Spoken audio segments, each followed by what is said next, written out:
أعوذ بالله من الشيطان الرجيم وأصبح فؤاد أم موسى فارغا إن كادت لتبدي به لولا أن ربطنا على قلبها لتكون من المؤمنين رب اشرح لي صدري ويسر لي أمري واحلل عقدة من لساني يفقه قولي فالحمد لله والصلاة والسلام على رسول الله وعلى آله وصحبه أجمعين. Assalamu alaikum, Quran Weekly. We are on the 20th Juz now, alhamdulillah, we're in the 20s. And this is Surah Al-Qasas, one of my favorite ayat of the surah, talking about the mother of Musa alayhi salam. I picked this ayah because it actually is very close to my heart for many reasons, and most important of which is all human beings will suffer emotionally traumatizing experiences.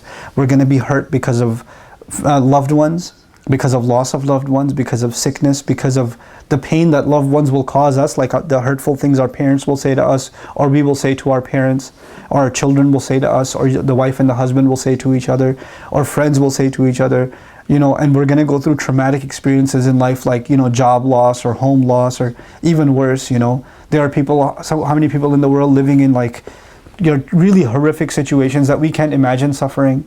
Children going through things that I can't imagine my children even close to suffering from, right?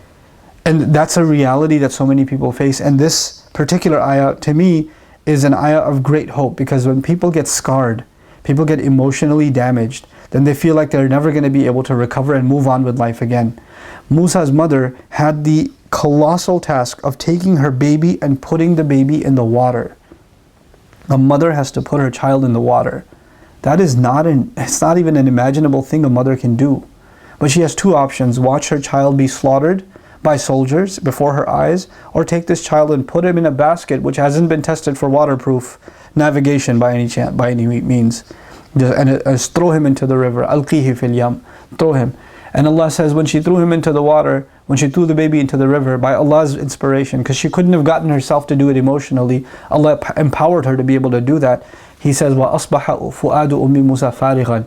Musa's mother's heart was emptied out. Like the trauma of having to let go of her child and watch the child float away into a river, and you can't even access him anymore, and you don't even know what happened to him, if he drowned or not, if a gator got to him, if those horrible soldiers caught him, if it flipped over, she knows nothing. The worst thoughts may be crossing her mind. Allah says her heart was emptied out. فَارِغًا. Her heart became emptied out, void of all emotion. Somebody hears traumatic news and you go like this, and they don't blink, they don't talk, they're just quiet, they're emotionally paralyzed. That's the state she reached. In kadat latubdi bihi. She almost gave up her secret. She almost came out running and saying, that's my baby, that's my baby. But if she said that, he would have been killed.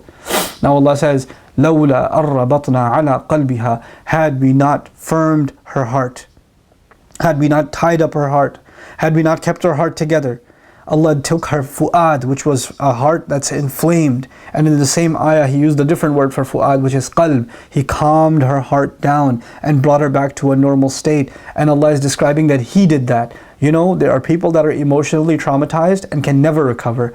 Why not? Because Allah hasn't tied up their heart. Allah hasn't done that. We as human beings don't have the ability to emotionally recover sometimes, but we're learning in this ayah that Allah has the ability to let us heal and move on. Allah, you could say to yourself, I don't have the emotional capability of forgiving you. But Allah says, I'll tie your heart and I'll give you that ability. You can say in your heart, I'm too damaged by what happened. There's no way I can move on with my life. But iman, faith in Allah, is enough for you to be able to move on with your life. لَوْلَا أَرَّبَطْنَا عَلَىٰ قَلْبِهَا. Had we not tied up her heart, لِتَكُونَ مِنَ الْمُؤْمِنِينَ, so she could be from those who truly believe. What mother can get over the trauma of putting her child in the water and not being able to see anymore? How is she going to get over that? But Allah gave her the strength of heart that not only did she get over it, she was able to think clearly afterwards and send his sister after him. She wouldn't have been able to think at all had Allah not intervened. So Allah will intervene into our emotional states. He will intervene. And she's not a prophet. She's just a believer, which means this is an opportunity for you and me. Whatever emotional trauma you're going through, know that Allah can intervene and give you peace of mind, peace of heart. And He can give you tranquility again. Whether it's anxiety, fear, whether it's grief, whether it's anger, whatever emotion, whatever thing has happened that's scarred you, that's left you scarred, Allah can remove that scar entirely. And I pray that you are able to ask Allah for that genuine removal of scar, and that Allah Azza wa Jal gives you that firmness of heart, so you can be from those who truly, truly believe and can live a healthy spiritual life and healthy emotional life. Barakallahu li wa lakum. Assalamu alaikum wa rahmatullahi wa barakatuh.